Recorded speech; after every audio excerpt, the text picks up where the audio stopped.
지난 한 주간 또 기도하는 제자의 훈련을 잘 사셨는지요?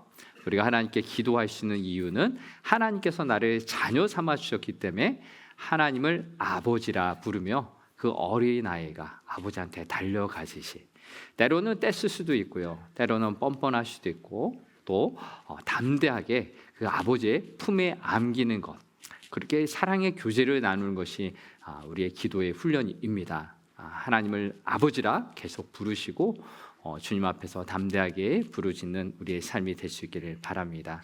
그래서 슬플 때나 기쁠 때나 힘든 일이 있을 때나 어느 때든지 하나님 아버지를 부르며 기도할 때 하나님께서 우리를 위해 일하시고 함께해 주실 줄을 믿습니다. 오늘은 제자 훈련, 헌금에 대한 제자 훈련입니다. 이 헌금 설교를 하기가 굉장히 설교하는 저로서도 부담스럽고 들으시는 분들도 참 이렇게 어색하기도 하고 강요하듯이 하는 것이어서 부담스럽기도 하실 텐데, 제가 하는 이 설교의 내용들은 저희 총회에서 나온 공과 순서대로 하고 있어요. 그래서 제가 임의로 이 본문을 택한 것이 아니라 우리 어린 아이들과 함께 예배 드리기 위해서 순서대로 하는 과정 중에 이제 제자 훈련 헌금에 관한 내용이 담겨 있습니다. 그렇게 이해를 하시고요. 저나 여러분이나 이렇게 하나님께서 들려주시는, 내게 들려주시는 음성이다라고 받아들이시고 함께 믿음으로 고백했으면 좋겠습니다. 오늘 헌금에 대한 이야기는 좀 더 넓은 의미로 보면은 이 어떻게 제자 훈련을 받을 수 있느냐, 나에게 있는 물질에 대한 훈련이다라고 생각을 할 수 있습니다. 여러분, 돈은 정직하다라는 말 들어보신 적 있으세요? 돈이 정직하다. 뭐가 정직할까요? 돈은 바로, 물질은 내 마음에 있는 것이 무엇인가를 말해주는 수단입니다. 그래서 내가 무엇을 위해서 많은 돈을 투자하고 있고 정성을 들이고 있느냐, 내 물질이 가는 곳에 내 마음이 있다라는 것을 명확하게 말해주는 것, 그래서 돈은 정직하다라는 말이 있습니다. 그래서 예수님도 마태복음 6장 21절에 이렇게 말씀하셨어요. 같이 마태복음 6장 21절의 말씀, 스크린 보시면서 같이 읽어보겠습니다. 내 보물이 있는 그곳에는 내 마음도 있느니라. 아멘. 예수님은 그 누구보다도 돈이 얼마나 파워가 있는지를 아셨어요.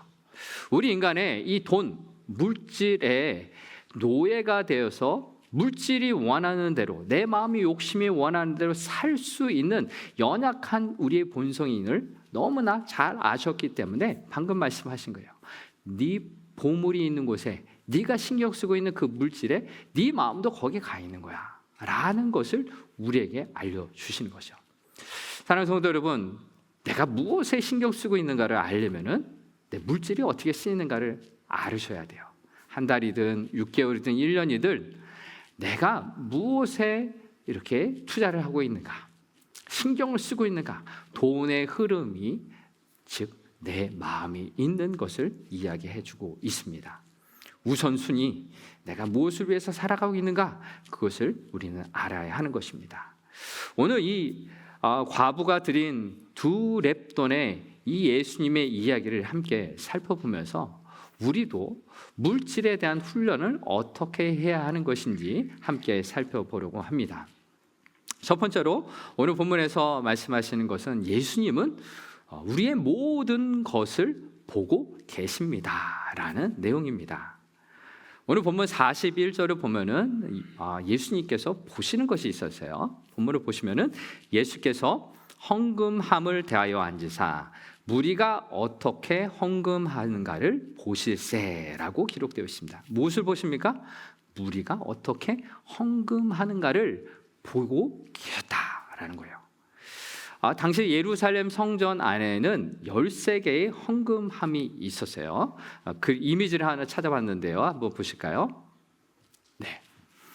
예루살렘 성전 앞에 여인의 뜰이라는 곳이 있어요. 바로 이 여인의 뜰에는 각각 요 회랑 밑에 13개의 헌금함이 있는데요. 다음 사진을 보면은 헌금함이 이렇게 나팔 모양으로, 위는 넓고 중간은 짤록하게 얇은 허리로 되어 있어요. 그래서 헌금이 들어가면은 손으로 넣어서 감히 꺼낼 수 없도록 도둑을 막기 위한 그런 목적도 있다고 합니다.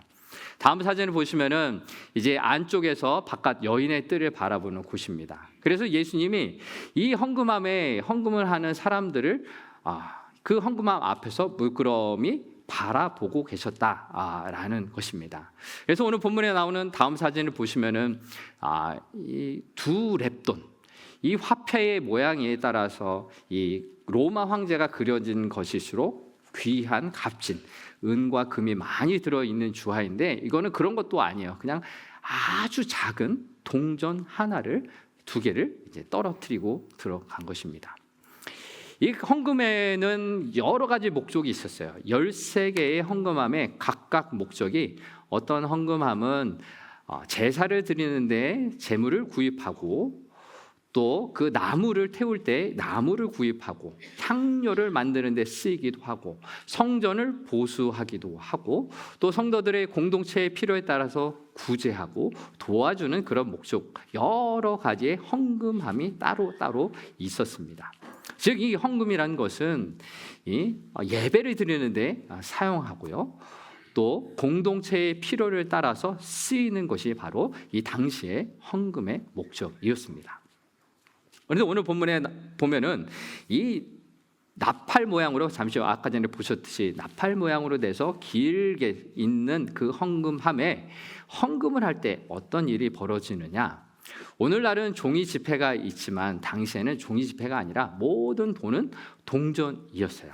그래서 동전을 떨어뜨리면은 소리가 들리잖아요. 어떤 사람이 얼마큼을 내었는지 그것을 환히 알 수 있었던 것입니다.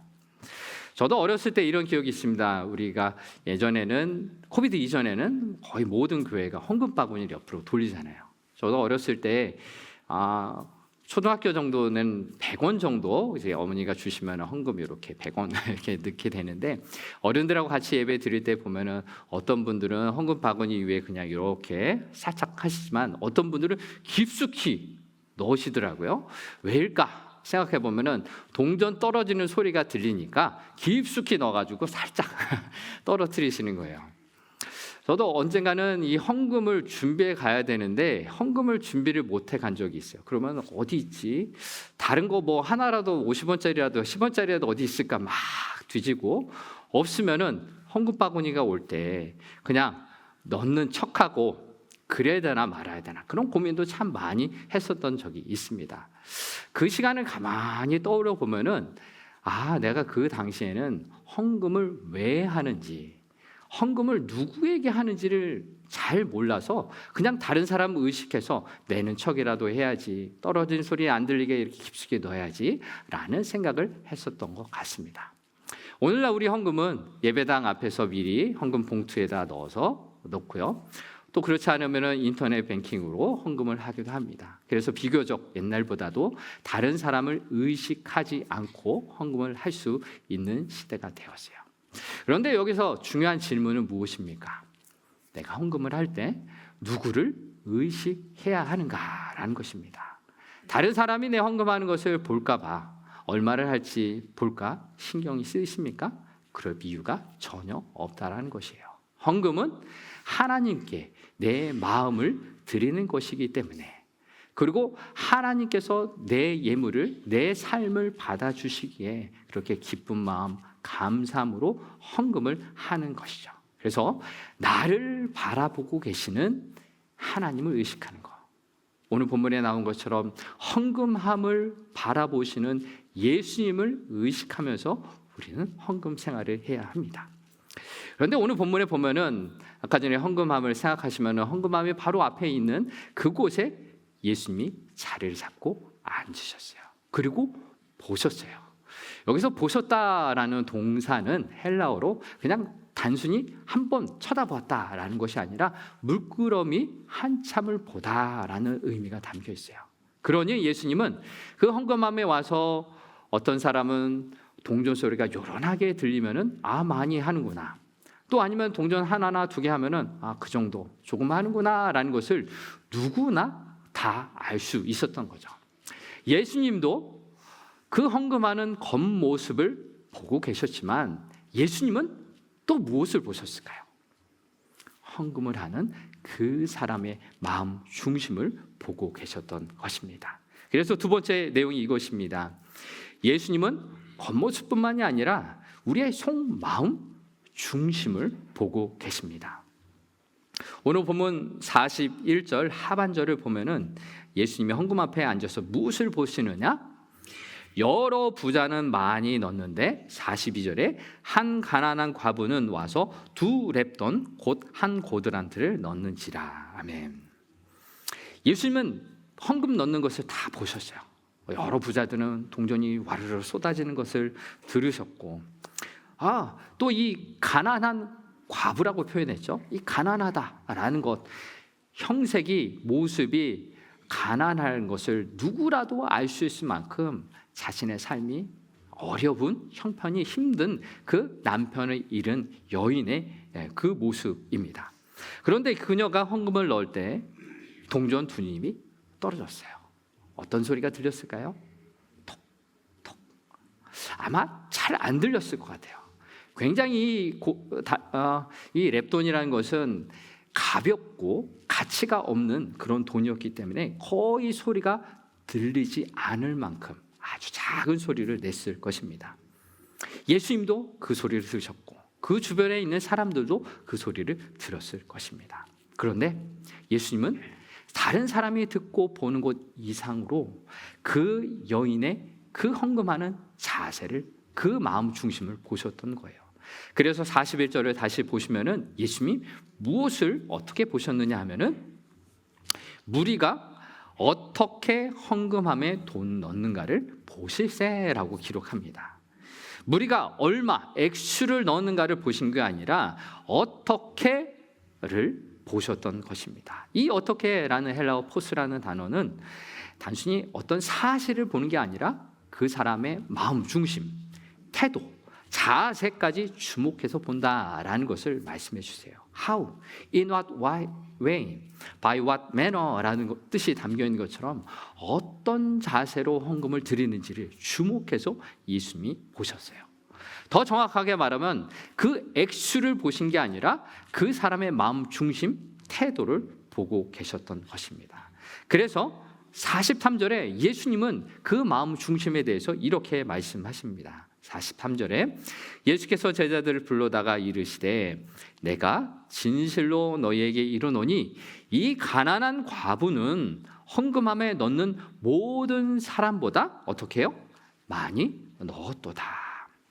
이 가난한 과부가 어떻게 앞서 많은 동전을 쏟아 넣었던 그 부자들보다 더 많이 넣었다고 말할 수 있을까요?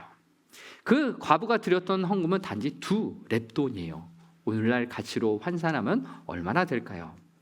2렙돈이라는 것은 하루 일당인 데나리온을 말하는 그것의 64분의 1입니다.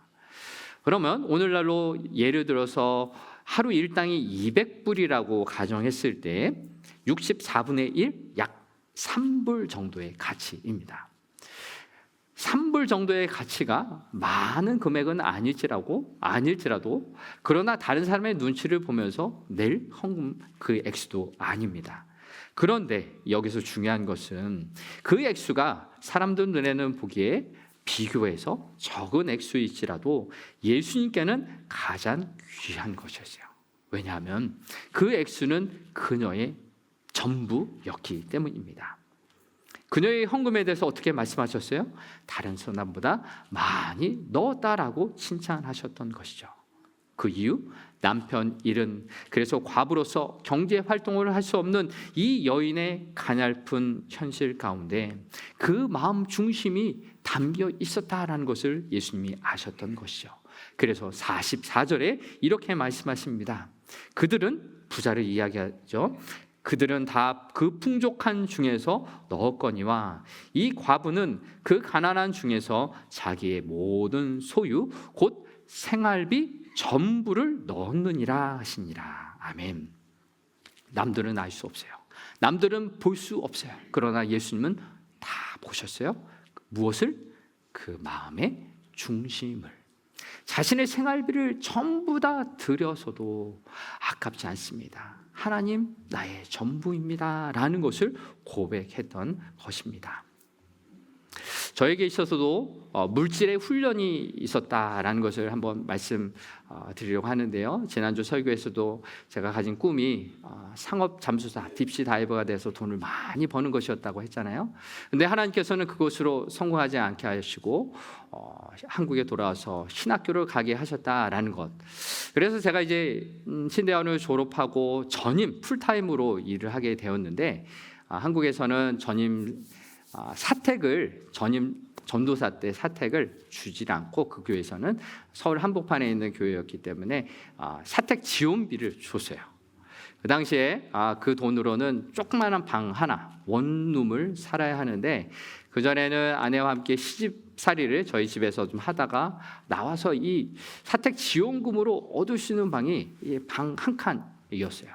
그래서 우풍도 많이 불고 춥기도 하고 그런 집에서 이제 사는 훈련을 하기 시작했습니다. 그런데 아내에게 주셨던 하나님의 마음은 우리 첫 사례비, 하나님께서 주신 이 첫 사례비를 온전히 드리자라는 거였어요. 저는 처음에 그 아내의 이야기를 들으면서 이거 너무 무리하는 거 아니야? 라는 사실 그 생각을 했었습니다. 이거 다 드리면은 당장 어떻게 살지? 라는 걱정도 있었어요. 그런데 아내와 함께 기도하면서 들었던 생각, 하나님 우리에게 전부셔. 하나님 이 돈 사실 얼마 되지 않는 돈으로 하나님께서 부자가 되는 것도 아니실 텐데 하나님이 우리의 마음의 중심을 보셔라는 생각을 하게 되었습니다. 그리고 또 혹 유혹이 있었던 것은 무엇이냐면은 하나님 내가 이거 다 드리면은 뭔가 보상, 뭔가 좋은 것을 더 주시겠지라는 그런 기대감도 솔직히 조금은 있었어요. 그렇게 하나님 앞에 드리면서 사는 삶, 이것이 바로 물질에 대한 훈련의 삶이었습니다. 그래서 사역지를 옮길 때마다 첫 사례비는 온전히 하나님 앞에 다 드리는 훈련들을 지금까지도 하고 있습니다. 하나님께서 이 물질에 대한 훈련, 그것은 무엇이냐? 우리의 마음 중심을 보고 계시다라는 거예요. 제가 목회를 계속 해오면서 성도님들의 헌금 생활을 하는 것을 가만히 살펴보니 두 가지 타입 정도 있더라고요. 한 타입은 아직 헌금 훈련, 물질에 대한 훈련이 덜 되셔가지고 헌금을 내는 것에 대해서 약간 두려워하는 마음, 아끼는 마음, 인색하는 마음이 있어서 그런 분들은 오히려 질문합니다. 헌금 얼마를 해야 돼요? 라고 목회자한테 물어봐요. 그러면은 이 액수가 중요한 것이 아니라 마음이 중요한 것입니다. 여러분의 마음 가운데 있는 그 마음, 하나님에 대한 감사와 기쁨의 마음으로 드리는 것이지 액수가 중요한 것이 아닙니다 라고 설명을 드려요. 그리고 두 번째 타입, 헌금을 드리는 두 번째 타입은 헌금 훈련, 물질에 대한 훈련을 잘 받으셨어요. 그래서 어려운 시간 속에서도, 경제적으로 힘든 시간 속에서도 내 마음을 정성껏 표현하는 그 훈련이 되신 분들은 똑같이 어렵고 똑같이 힘든 상황이지만 감사함으로, 기쁨으로 드리는 그런 모습을 보게 됩니다. 그 신앙생활 너무나 즐거운 거죠. 내가 있는 것 중에 귀하게 아낌없이 하나님 앞에 드리는 그 훈련을 받고 계셨던 것입니다. 이것에 대해서 고린도 후서 9장 7절에서 바울은 이렇게 말하고 있습니다. 같이 한번 읽어보겠습니다. 각각 그 마음에 정한 대로 할 것이요 인색함으로나 억지로 하지 말지니 하나님은 즐겨내는 자를 사랑하시느니라. 아멘.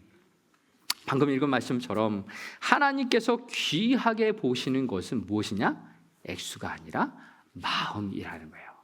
우리의 마음에서 하나님 앞에 어떻게 얼마를 드려야지 그 사람의 마음이 정하는 것입니다. 누가 얼마를 드려라, 하나님이 얼마를 드려라 하지 않으세요. 내 마음속에 하나님 앞에 진실한 마음으로 얼마를 드릴지 그 사람이 정하는 것이고, 인색함, 억지로가 아니라 즐거운 마음, 하나님을 기뻐하는 마음으로 드리는 것이 바로 물질에 대한 훈련입니다. 그렇습니다. 하나님은 우리의 마음을 중심을 보세요. 우리의 자세를 보십니다. 하나님 앞에 얼마나 진실하고 구별되어서 나아가느냐, 그 태도를 보실 때 주님, 나의 모습은 어떻습니까? 한번 점검해 보십시오. 내가 오늘 예배를 드리며 내가 오늘 이런 시간들을 보내며 하나님 앞에서 어떤 마음으로 살아가고 있는지 점검해 보십시오. 내게 가장 소중한 것을 주신 하나님 앞에 기쁨으로 드리고 있습니까? 감사함으로 드리고 있습니까? 우리의 삶에 함께 하시는 예수님을 더욱더 바라보시기를 바랍니다. 그래서 마지막 세 번째 내용은 이것입니다. 예수님은 우리의 중심을 원하십니다 라는 내용입니다. 오늘 본문에서 과부의 2 렙돈을 생활비 전부를 드리라 라고 여러분에게 강요하고 있을까요? 어떻게 생각하세요? 이 내용을 잘못 해석하면 굉장히 위험한 해석입니다. 여러분 다 헌금하세요, 생활비 다 드리세요 라는 것은 정말로 위험한 해석, 잘못된 해석이라는 것이죠. 하나님은 우리에게 무리한 것을 요구하시는 분이 결코 아니십니다. 하나님이 보시는 것은 액수가 아니라 우리의 마음 중심이라는 것이에요. 이것이 바로 하나님 나라의 계산법입니다. 세상에서는 무언가 할 일이 있으면 그 액수를 채우기 위해서 많이 도네이션 하라고 하지 않습니까? 그러나 하나님 나라는 그렇지 않아요. 우리의 마음이 중요한 것이죠. 우리가 하나님 앞에 나아가는 태도를 하나님께서 계산하신다라는 것입니다. 그래서 많은 헌금을 냈던 여러 부자들보다 이 과부의 2 렙돈이 더 많다라고 칭찬하신 이유가 바로 이것입니다. 비록 2 렙돈은 적은 액수이지만 하나님께서 보시는 것은 적고 많음이 아니라 하나님을 향한 신뢰의 마음, 사랑하는 마음이 담겼기 때문에 그녀의 마음을 기쁘게 받아주셨던 것이죠. 그녀가 생활비 전부를 드렸을 수 있었던 이유는 무엇일까요? 바로 하나님이 나의 아버지가 되신다는 것을 신뢰했기 때문입니다. 제가 어렸을 때 딸아이가 유치원 정도 다녔을 때인데 자기에게 있는 1,000원을 편지를 써가지고 엄마 아빠에게 준 적이 있었습니다. 제가 그 1,000원을 받아서 기뻤던 것이 아니라 그 안에 담겨 있었던 내용, 엄마 아빠 사랑해요 라고 하면서 엄마 아빠가 있어서 좋아요 그러면서 이 돈은 엄마 아빠가 쓰세요, 마음껏 쓰세요 하고 큰 돈을 베풀더라고요. 액수가 그런 것이 아니라 그 마음이 너무나도 고마웠고 감사했었어요. 이 아이에게 있었던 마음은 무엇이에요?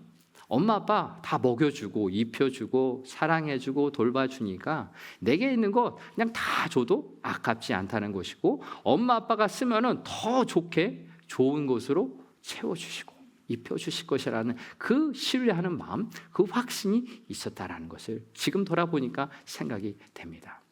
하나님께서도 우리에게 바라시는 것이 바로 그 마음의 중심이라는 거죠. 그래서 우리가 하나님을 알아갈수록, 예수님을 알아갈수록 그 뜻에 맞는 삶을 살게 되는 것이죠. 오늘 본문에 이 두 렙돈을 헌금했던 이 과부의 내용은 어떤 내용 다음에 나왔었냐면은, 오늘 본문 앞에를 보시면은 마가복음 12장 30절, 31절에 이런 말씀이 나와요. 어느 서기관이 와서 예수님, 가장 큰 계명이 무엇입니까? 라고 물었을 때 예수님이 이렇게 대답하십니다. 같이 읽어보겠습니다. 시작.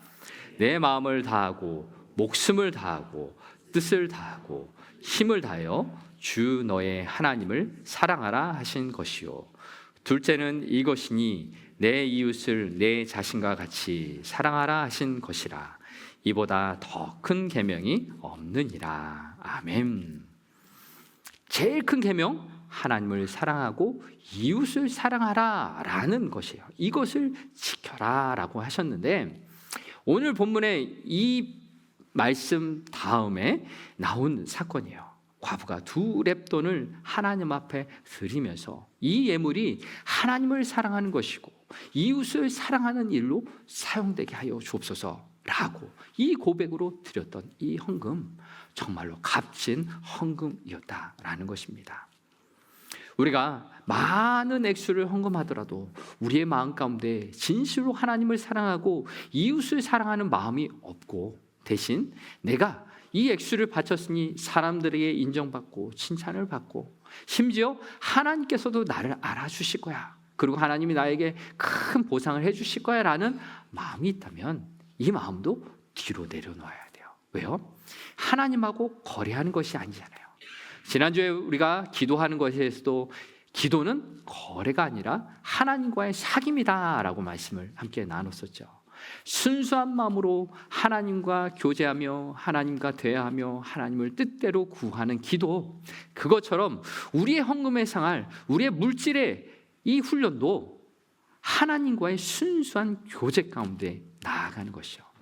하나님이 우리를 어떻게 사랑하셨어요? 하나님이 우리를 어떻게 사랑하셨습니까?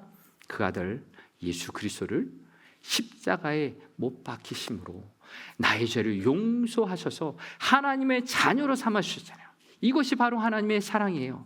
그런데 우리가 헌금하면서 물질에다 훈련하면서 거래하듯이 하나님 내가 이렇게 바쳤으니 내게 이렇게 해주세요 라고 하는 것은 거래예요. 순수한 목적이 아니라는 것이죠.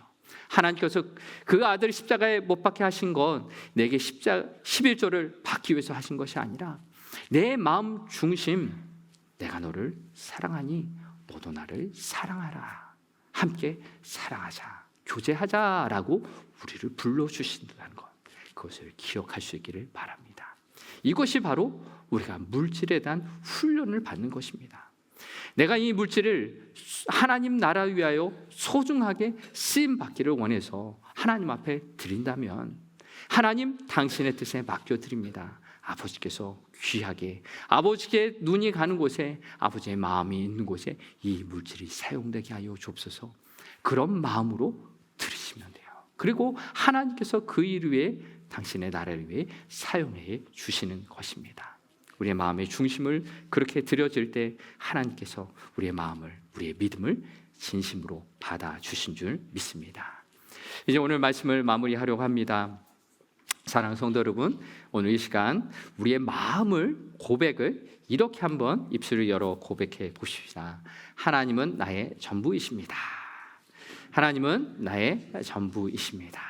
그렇습니다. 이 고백, 우리의 삶으로 그렇게 하나님 앞에 나아가시기를 바랍니다.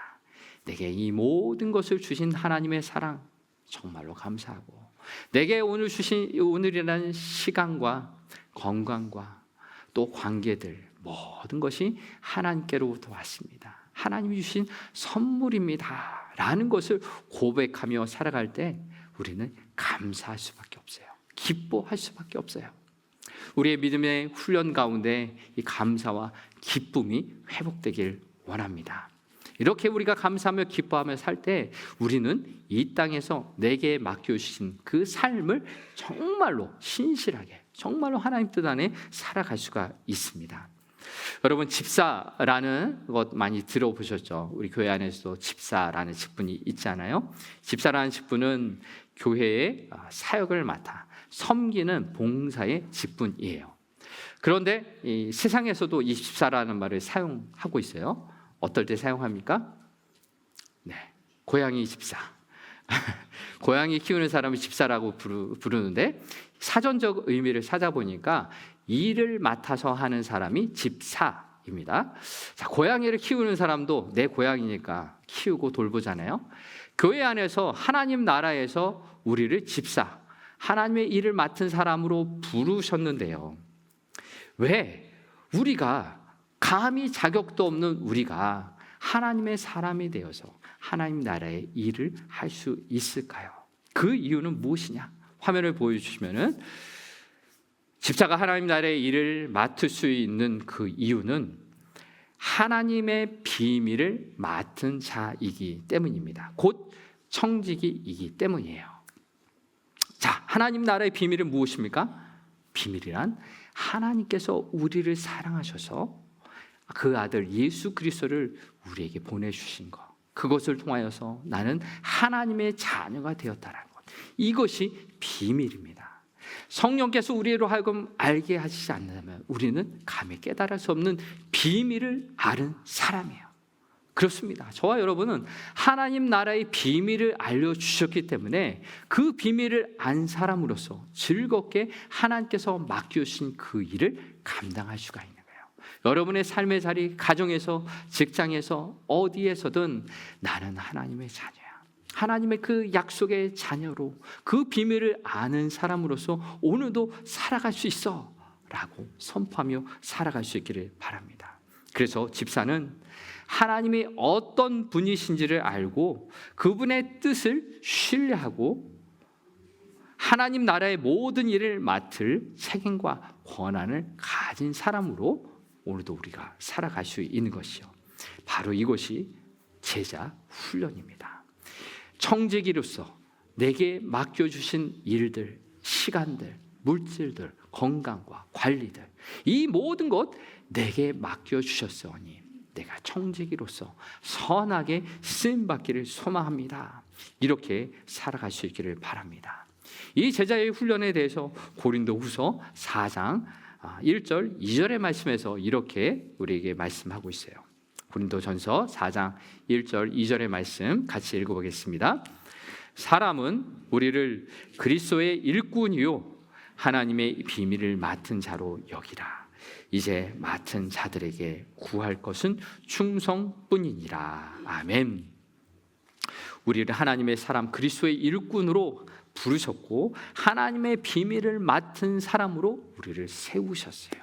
그러니 우리에게 맡겨진 것은요, 무엇이에요? 충성입니다. 충성이라는 것은요, 어떠한 어려움이 있더라도 내게 일을 맡겨주신 분을 향하여서 그 뜻을 이루어가는 사람, 것이 바로 충성이라는 거예요. 내게 어려워서, 내가 힘들어서 그 맡은 사명 포기할래, 내려놓을래 라는 것이 아니라 어려운 상황 속에서도 하나님, 이 어려운 상황에서 내가 어떻게 이 일을 감당할 수 있겠습니까? 하나님 도와주세요. 하나님 나와 함께 해주세요. 기도하면서 나아가는 것이 바로 충성이라는 것입니다. 오늘 물질에 대한 훈련, 우리 인생의 가운데 물질의 훈련 지금까지도 여러분 많이 받아보셨을 거예요. 그리고 앞으로도 그 물질의 훈련 피해갈 수 없을 것입니다. 그러나 이 물질의 훈련 힘들고 어려울지라도 그 물질의 훈련 어떻게 감당하시겠습니까? 우리에게 맡겨진 것은 충성이라는 거예요. 내게 주어진 것이 비록 적을지라도, 내 형편이 어려울지라도 내 이 물질에 대한 훈련들 속에서 하나님을 바라보는 훈련을 잘 감당할 수 있기를 바랍니다. 하나님이 나의 모든 것 되십니다. 나의 전부가 되십니다. 하나님께 내 인생을 맡겨드립니다 라는 이러한 이 물질에 대한 훈련을 잘 받으셔서 우리가 고난과 힘든 이 일들 속에서 우리를 도우시고 먹이시고 입히시는 그 하나님의 놀라운 사랑을 오늘도 우리가 경험하며 나아갈 수 있기를 바랍니다.